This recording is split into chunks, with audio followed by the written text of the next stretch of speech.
मी बोंबलणारा माणूस आहे. मला जर सत्य कळलं तर ते माझ्या पोटात राहत नाही, ते मी बोंबलतो. आयुष्यात कधी शिंदे मुख्यमंत्री झाले नसते. ठाण्यापलीकडे काय नाही त्यांचं. ठाणे जिल्ह्याचे नेते आहेत, चांगले आहेत, संघटक चांगले आहेत, लोकांना पैसे बिशे वाटत असतात, चांगले. कोण आहे ते? काय आहे भारत? कोण? तो गोगावले, संजय शिरसाट, कोण आहे ते? हा, यांना नगरसेवक पण कोण करणार नाही. की पोलीस खातं जर माझ्या हातात दिलं ना तर यांच्यापैकी अर्धे आमदार मी जेलमध्ये टाकले, अर्धे आमदार जेलमध्ये टाकले. आणि तुम्ही त्यात मतं कसली देताय? मला तुम्हाला विचारायचं आहे. पण जर तुम्ही भाजपला मत दिलं तर महाराष्ट्राची शक्ल होतील, मुंबई महाराष्ट्रापासून तोडली जाईल. तुम्हाला जर हे चालणार असेल तर तुम्ही जरूर करा. तुम्हाला जर खड्ड्यात घालायचं असेल महाराष्ट्रात तर घाला. तो सगळा अधिकार मी संजय राऊतांना दिलेला आहे. मी असं बोलत नाही कोणाच्या उंचीवरून वगैरे, मला असं आवडत नाही. पण ती जी विकृत पोरं आहेत ज्यांनी मला पण खूप त्रास दिलेला आहे, खूप बेदम मारहाण केली होती त्यांनी मला मालवणीला, आपलं मालवणला, आणि एकदा माझ्यावर केसही घातली. पण हा नितेश राणे एकदाच कोर्टात आला फोटो काढायला, त्यानंतर 2 वर्ष कोर्टातच आला नाही. जजने विचारलं तक्रारदार कोर्टात नाही, मी ही केस डिसमिस करतो. डिसमिस केली केवळती. अशी ही माणसं आहे तो. म्हणजे एक वेळ नारायण राणे बरे म्हणायची पाळी होईल. कितीही वेडी मुलं आहेत. म्हणजे गेलंय कामातून ते सगळं. नारायण राणेंना मी अनेक कार्यक्रमात बघितलेलं आहे. त्यांना मी प्रश्न विचारतो, ते अभ्यास करून येतात.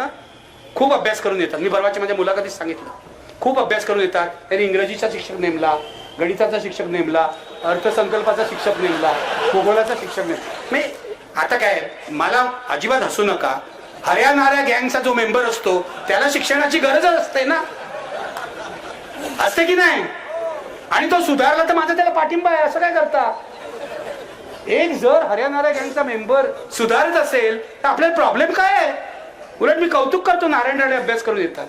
पण माझ्या असं लक्षात आलं नाही, कोंबडी चोर वगैरे ते बाळासाहेबांनीच म्हणावं आपल्याला. बरोबर आहे, कोंबडी चोर त्यांना बाळासाहेब म्हणायचे, मी काय म्हणत नाही. मोठा माणूस आहे, मंत्री आहे, काय करत. माझा मुद्दा एवढाच आहे की अशा प्रकारचे राजकारणी इथे निर्माण झालेले आहेत. नारायण राणे, मग दुसरं ते राम कदम आहे ना, राम कदम, त्याच्या नावातच राम आहे. प्रॉब्लेम आहे सगळा. यांचं नाव राम कोणी ठेवलं हेच मला कळत नाही. त्याच्यानंतर तो एक किरीट सोमय्या, ज्याचा व्हिडिओ तुम्ही पाहिला असेल. आमच्या कमलेश सुतारनी त्यांचे कपडे उतरवून ठेवले. पोलीस चौकशी अजून करायला तयार नाहीत, लबाड आहेत. पोलीस, जी महिला पोलीस अधिकारी त्यांची चौकशी करते, त्यांनी कमलेश सुतारला एवढा त्रास दिलेला आहे ना. हे जर सगळं बाहेर आलं तर यांचे इतके वाबाडे. आणि मी तर बोलणारच आहे, तुम्ही कसलेही खटले करा, फाशी द्या, मी बोलणारच आहे. परवाची गोष्ट तुम्हाला सांगतो, सत्य तुम्हाला सांगतो. हे पेपरवाले छापत नाही तर एकदम डरपोक पैसे घेऊन करप्ट झालेले लोक आहेत. अपवाद असतील, बहुसंख्य पेपरवाले. मी तर तुम्हाला सांगेन, सत्ताधाऱ्यांची चमचेगिरी करणारे पेपर वाचू नका, सत्ताधाऱ्यांची चमचेगिरी करणारी चॅनल बघू नका. खूप युट्यूबवर अवेलेबल आहे. विश्वमल चौधरींची भाषण ऐका, असीम सरोदेंचं भाषण ऐका. तुम्ही जे सत्य बोलतात ना, यांचं ऐकायची सवय ठेवा. मीडिया सत्य बोलत नाही. मी तुम्हाला आता एक गोष्ट सांगतो, ती मीडियात कोणी छापून आली का मला सांगा. ब्रिजेश सिंग नावाचे अधिकारी आहेत. ब्रिजेश सिंग सीएमओ मध्ये, सीएमओ म्हणजे चीफ मिनिस्टर्स ऑफिस, मुख्यमंत्र्यांच्या कार्यालयामध्ये. ते पूर्वी DGIPR ला होते. बरोबर आहे? ब्रिजेश सिंग बदमाश माणूस आहे, IPS अधिकारी आहे, पण बदमाश माणूस आहे. देवेंद्र फडणवीसचा एकदम जवळचा आहे. 14 ते 19 त्यांनी खूप त्रास दिला होता पत्रकारांना. आता परवा त्यांनी काय सांगतो केलं. मराठा रिझर्वेशन आंदोलन सगळ्यांना माहिती आहे. जरांगे पाटलांचं उपोषण सगळ्यांना माहिती आहे. जरांगे पाटलांनी आपला जीव पणाला लावला हेही आपल्याला माहिती आहे. गरीब मराठ्याला रिझर्वेशन मिळालं पाहिजे ही आपली भूमिका आहे, ही आपली भूमिका आहे. ओबीसींना पण हक्काचं रिझर्वेशन मिळालं पाहिजे ही आपली भूमिका आहे. मराठा आणि ओबीसींमध्ये संघर्ष होऊ नये असे प्रयत्न आमच्यासारखे लोक करतायत, कारण दोघांच्या हक्काचं मिळालं पाहिजे. या माणसाने असं केलं, ब्रिजेश सिंगनी. त्याने एक व्हॉट्सअप ग्रुप बनवला. व्हॉट्सअप ग्रुपमध्ये चॅनलच्या संपादकांना घेतलं. कोण कोण नावं सांगतो तुम्हाला. ती ABP माझाची जी संपादिका आहे, काय नाव, सरिता कौशिक. तिला तर धड मराठी सुद्धा येत नाही, तरी तिला संपादक केलं. तर सोडून दे. त्याच्यानंतर निलेश खरे, त्याच्यानंतर उमेश कुमावत वगैरे वगैरे, अशी त्यांची नावं महत्वाची नाहीये. हा माणूस हे करत होता की जरांगे पाटलांच्या आंदोलनाला प्रसिद्धी देऊ नका असं या संपादकांना सांगत होतो. पूर्ण जरांगे पाटलांचं आंदोलन ब्लॅकआउट करण्याचा याचा प्रयत्न चालला होता. पण मला या संपादकांचं पण कौतुक करायचंय. एक खोटा FIR यांनी करवला सरिता कौशिकच्या नावाने. हा खोटा FIR माझ्या नावाने करू नका असं सरिता कौशिकने त्याला सांगितलं. मुख्यमंत्र्यांच्या कार्यालयातला अधिकारी काय उपद्व्याप करतोय बघा मीडिया बरोबर. पत्रकारांनी एक्सपोज करून टाकलं पाहिजे यांना. छापा, कोणी असतील पत्रकार तर उद्या छापून टाका, बघतो मी काय करायचं. कारण हे व्हॉट्सअप लीक झाले आणि लोकांना कुठे लीक करायचं बरोबर माहिती असतं. त्यामुळे एक लीक माझ्याकडे आला. कोणाकडे काय पाठवल्यावर कोण बडबडणार लोकांना माहितीये. मी बोंबलणारा माणूस आहे. मला जर सत्य कळलं तर ते माझ्या पोटात राहत नाही. ते मी बोंबलतो. माझ्या घरचे पण लोक म्हणतात की तुम्हाला काय सगळं खरं बोलायची गरजच आहे का? हळूहळू बोला ना. पण हळूहळू सत्य कसं बोलायचं? सत्य हा सूर्यप्रकाश आहे. तो सूर्यप्रकाश अंगावरच येतो. तो हळूहळू येत नाही. तो लख सूर्यप्रकाश येतो. हे लक्षात घ्या. काय चाललंय या महाराष्ट्रामध्ये विचार करा मित्रांनो. या महाराष्ट्राची बर्बादी केली आहे.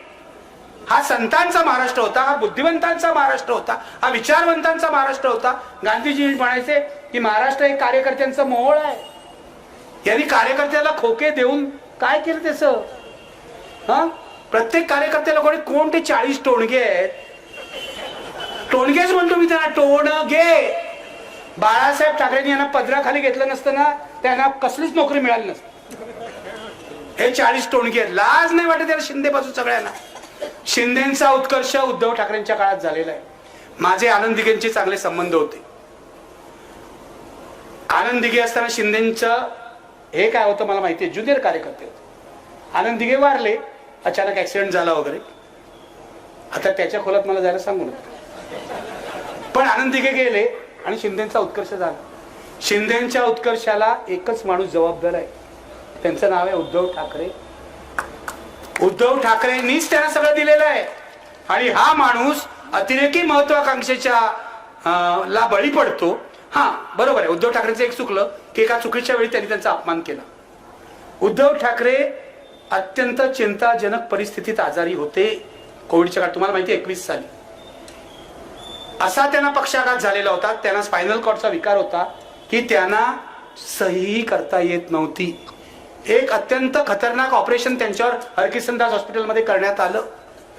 तुम्हाला सांगतो, घाणेरडी माणसंही त्यावेळेला फडणवीसांचा एक दूत माझ्या घरी आला आणि मला म्हणाला, ही बातमी आहे की उद्धव ठाकरे असे आजारी पडलेले आहेत, त्यांना सही करता येत नाही.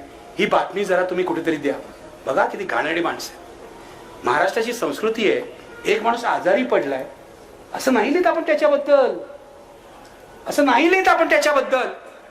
पण फडणवीसांचा दूत येतो आणि मी फडणवीसांचा दूत म्हणतोय, मी इथे नाव घेणार नाही, मला सगळे पुरावे आहेत. माझ्या घरी तो 3 तास बसला होता. कारण माझा परिचित आहे. फडणवीसाच्या कार्यालयात सुद्धा माझी माणसं आहेत. फडणवीसला माहिती आहे बरोबर कोण कोण आहे.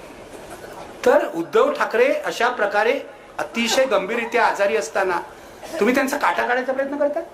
त्याच वेळेला शिंदेचाही सुरू झालेला आहे. नंतर नाही झालेलं आहे. त्याच वेळेला शिंदेचा हा कट सुरू झालेला आहे. आणि मग शिंदेना लालूच मिळाली. आयुष्यात कधी शिंदे मुख्यमंत्री झाले नसते. ठाण्यापलीकडे काही नाही त्यांचं.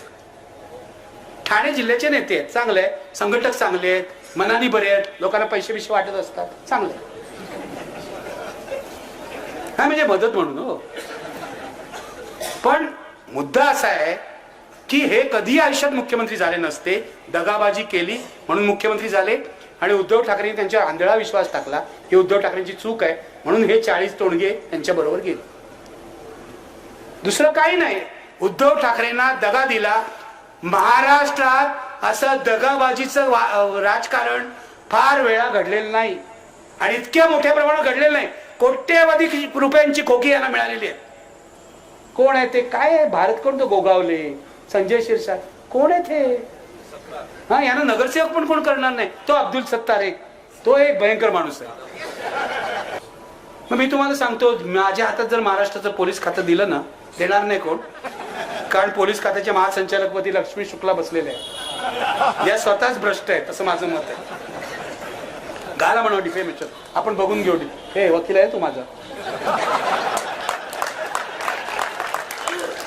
मुद्दा असा आहे की पोलीस खातं जर माझ्या हातात दिलं ना, तर यांच्यापैकी अर्धे आमदार मी जेलमध्ये टाकेन. अर्धे आमदार जेलमध्ये टाकले. इतके ते भ्रष्ट, बदमाश, आणि तुम्ही त्यात मतं कसली देताय?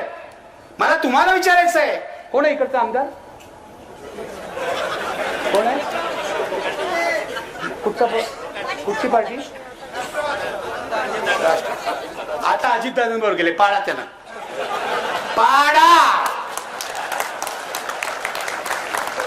निवडून आले तेव्हा कुठे होते? आता ईडीच्या भीतीने जर अजितदादांबरोबर गेले असतील तर पाडा. भारतीय जनता पक्ष, शिंदे आणि अजितदादांचा एकही माणूस निवडून देऊ नका. मी तुम्हाला थेट आवाहन करतोय, महाराष्ट्र जर तुम्हाला वाचवायचं असेल तर यांना आधी खड्ड्यात गाडावं लागेल, हे लक्षात घ्या. कारण महाराष्ट्राच्या मातीशी बेईमानी केली आहे. मी थेट सांगतोय, महाविकास आघाडी मजबूत आहे. महाविकास आघाडीचा उमेदवार जरी बरा नसला तरी यावेळेला त्याला मत द्या. त्याला कसा सुधारायचा आपण बघू. पण यावेळेला पर्याय फक्त महाविकास आघाडी. आणि मी नागरिक म्हणून सांगतोय, नागरिक म्हणून हे तुम्हाला सांगतोय, कारण जर तुम्ही भाजपला मत दिलं तर महाराष्ट्राची शक्ल होतील. मुंबई महाराष्ट्रापासून तोडली जाईल, हे लक्षात घ्या. तुम्हाला जर हे चालणार असेल तर तुम्ही जरूर करा. मला काय फरक नाही पडत. माझं वय 65 वर्ष आहे. माझं सगळं झालेलं आहे. आता जगण्यापुरते पैसे आहेत. तुम्हाला जर खड्ड्यात घालायचं असेल महाराष्ट्रात तर घाला, पण मला स्वस्त बसवत नाही. मी बाहेर पडलोय याचं कारण मला माझा महाराष्ट्र, शिवरायांचा महाराष्ट्र, बाबासाहेबांचा महाराष्ट्र, महात्मा फुलेंचा महाराष्ट्र, शाहू महाराजांचा महाराष्ट्र, संतांचा महाराष्ट्र जगला पाहिजे, वाचला पाहिजे, वाढला पाहिजे असं वाटतं. दे धडक बेधडक वृत्त देणाऱ्या आपल्या शिवसत्ता टाइम्स न्यूज चॅनलला लाल बटन दाबून सबस्क्राईब करा आणि बेल आयकॉनला क्लिक करायला विसरू नका.